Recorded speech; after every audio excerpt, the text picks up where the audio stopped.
2019 నుంచి 24 వైసీపీ ప్రభుత్వ హయాంలో 30 సంవత్సరాల క్రితం ఏర్పడిన మోడల్ కాలనీ అభివృద్ధి చేసి చూపించడం జరిగిందని తెలియజేసిన కుప్పం 9వ వార్డు కౌన్సిలర్, కుప్పం మున్సిపాలిటీ 2వ పట్టణం వైస్ చైర్మన్ ఎస్డి హఫీజ్, మాజీ ముఖ్యమంత్రి జగన్మోహన్ రెడ్డి కార్పొరేట్ పాఠశాలకు ధీటుగా ప్రభుత్వ పాఠశాలల రూపురేఖలు మార్చడం జరిగిందన్నారు. జగనన్న గోరుముద్ద ద్వారా నాణ్యమైన భోజనం విద్యార్థులు భుజించేవారని తెలిపారు. జగనన్న అనేక సంక్షేమ పథకాలు అమలు చేసి నేను మీకు అండగా ఉంటాను అని భరోసా కల్పించారని తెలియజేస్తూ అనంతరం 2019 నుంచి 24 వరకు కాలంలో కుప్పం పట్టణం నందు 9వ వార్డు నందు చేసినటువంటి అభివృద్ధి కార్యక్రమాల గురించి తెలియజేస్తూ ఎస్డి హఫీజ్ ప్రసంగించారు. For example drainages, roads, drinking water facility, street lights, students ఆడుకోవడానికి ఒక గ్రౌండ్, ఇలాంటిది ఏం లేకుండా ఉంది. కానీ నన్ను ఇక్కడ ఉన్న వాళ్ళు 9వ వార్డులో గెలిపించిన వెంటనే 2 సంవత్సరాల్లోనే చెప్తాను, 2020 నుంచి 22 వరకు ఆల్మోస్ట్ చాలామంది బాధపడ్డారు కోవిడ్తోనే. అయినప్పటికీ జగన్మోహన్ రెడ్డి గారు అన్ని రకాల ఆదుకొని అందరికీ చాలా సాయం చేశారు.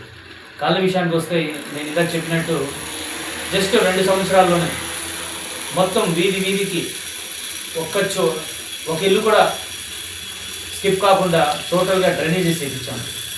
అదేవిధంగా CC roads, lights, drinking water కూడా A to Z మొత్తం వర్క్ చేయించేసాం. ఇకపోతే స్కూల్స్ కూడా 4 నేడులో చాలా బ్రహ్మాండంగా రెడీ అయింది. ఇకపోతే మన టౌన్ విషయానికి వస్తే మున్సిపాలిటీలో ఈరోజు ఉన్న మన మున్సిపల్ ఆఫీస్ కూడా మన హయాంలో జరిగిందే. మన హయాంలో అది మనము కన్స్ట్రక్ట్ చేసింది. చాలా పెద్ద బిల్డింగ్, ఇది చాలా బాగుందన్నమాట బిల్డింగ్ అది. ఇంకా అదే కాకుండా ఇంకా ఆరోగ్య కేంద్రం, మనకి అర్బన్ హెల్త్ సెంటర్ అంటారు, అది కూడా మన గవర్నమెంట్లోనే జరిగింది. ఈ విధంగా ఇకపోతే మోడర్న్ కాలనీ ఆనుకొని ఒక ఇంద్రమ్మ కాలనీ ఉంది, అక్కడ కూడా రోడ్స్ లేకుండా ఉంది, డ్రింకింగ్ వాటర్ కూడా లేకుండా ఉంది. ఇకపోతే మళ్ళీ అమరావతి కాలనీలో కూడా అది ఎన్నో సంవత్సరాల ముందు ఉంది. అప్పటి నుంచి కూడా అక్కడ డ్రింకింగ్ వాటర్కి అసలు ఏమాత్రము ఒక ట్యాప్ కూడా లేదు. మనం వచ్చిన తర్వాత అక్కడ మొత్తం ట్యాప్స్ అన్నీ రెడీ చేయించాము. ఇకపోతే జగనన్న ఇంటి పట్టాలు, కొన్ని వేల ఇంటి పట్టాలు కుప్పం నియోజకవర్గంలోనే మన చేతుల మీదుగా చాలామందికి అందజేశాము. ఎవరైతే ఉన్నారో అర్హతలు వాళ్ళందరికీ ప్రతి ఒక్కరు కూడా ఇంటి పట్టాలు అందజేశాము. ఇకపోతే అమ్మఒడి, చేయూత, ఆసరా, నవరత్నాలు ప్రతి ఒక్కరికి అందేలాగా ఎవరైతే లబ్ధిదారులు ఉన్నారో, అర్హులు ఉన్నారో వాళ్ళందరికీ తప్పకుండా 1వ తేదీ ఏ విధంగా అయితే ఇస్తున్నాడో పెన్షను, అదేవిధంగా ప్రతి ఒక్కరు కూడా ఉన్న నవరత్నాలు 100% అందరికీ హ్యాపీగా చేరింది. చాలామంది దానివల్ల లాభపడ్డారు. స్టూడెంట్స్ విషయానికి వస్తే బుక్స్ కానీ, యూనిఫామ్ కానీ, టై, బెల్ట్, సాక్స్ ఇలాంటివి, ఇంకా అమ్మఒడి.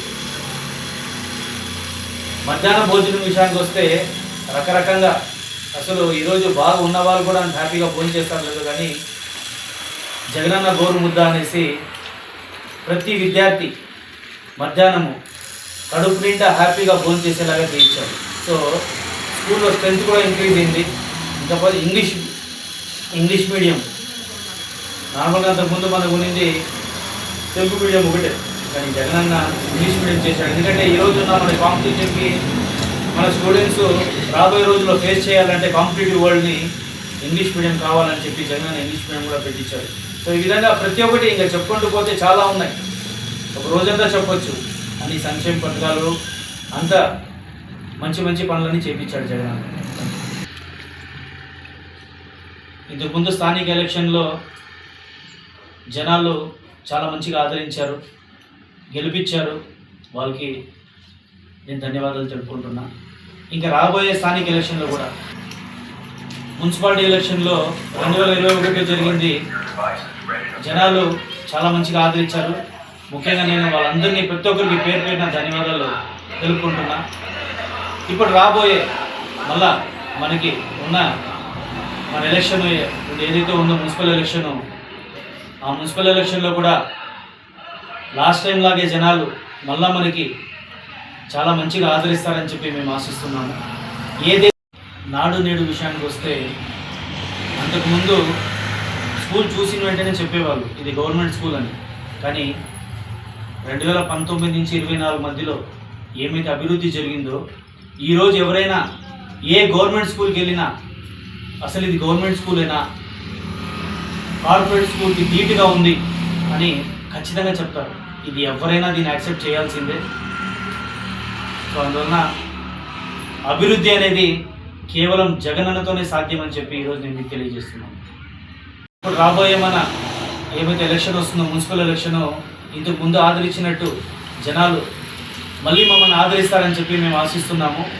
ఇంతకుముందు ఏమైతే అభివృద్ధి చేశామో దానికంటూ ఇంకా ఎక్కువ సార్లు రెట్టింపు అభివృద్ధి చేస్తామని చెప్పి ఈరోజు నేను మీకు ఈరోజు ఈ సభాముఖంగా నేను మీకు తెలియజేస్తున్నాను.